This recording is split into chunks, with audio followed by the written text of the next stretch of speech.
বাসায় গেস্ট আসলে একটু ময়লাপাতি হবে, এদের স্বাভাবিক, বাচ্চা থাকলে যা হয় আর কি।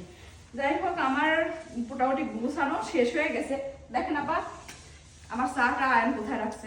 ওই চা খাও তুমি? হ্যাঁ আব্বা, আমি ন্যাচারাল হার্বাল স্লিমিং টিটা খাই। এই চাটা নিয়ে তো একটা ইয়ে হয়েছে আজকে, ভাই বোনেরা যত মানুষ আসছে সবাই বলছে কি শাকিলা তুমি এত চিকন হলে কিভাবে এই 3 মাসের বেবি নিয়ে। তো আমি সবাইকে বললাম আমি আসলে ন্যাচারাল হার্বাল এই স্লিমিং টিটা খাচ্ছি। চৌধুরানী আয়ুর্বেদা। এই ন্যাচারাল হার্বাল স্লিমিং টিটা নিছিলাম, তারপর থেকে এই অবস্থা। তো আজকে সবাই লিঙ্ক নিয়ে নিছে আব্বা। আর চাটা খাওয়ার নিয়মটাও তো একেবারেই যে সকালে আর রাতে হচ্ছে খাওয়ার আগে এই স্লিমিং টিটা খাইতে হয়। তো প্রতিদিন খাচ্ছি, আর মাসে হচ্ছে 2টা করে খাচ্ছি। যার কারণে আমি এখন এতটা সিলিন এই স্লিপিং টিটা খেয়ে আমার আরও 2টা উপকার হয়েছে। আমার হাই কোলেস্টেরল ছিল এবং ডায়াবেটিক্স ছিল। আমার এই স্লিপিং টিটা প্রতিদিন সকালে এবং রাতে খালি পেটে খাওয়ার কারণে অনেকটা কন্ট্রোলে আছে 2টাই। আর একটা কথা মনে রাখবেন, অনেক জায়গায় কিন্তু দেখতেছি এই ওয়েট লস স্লিপিং টিটা বিক্রি করতেছে।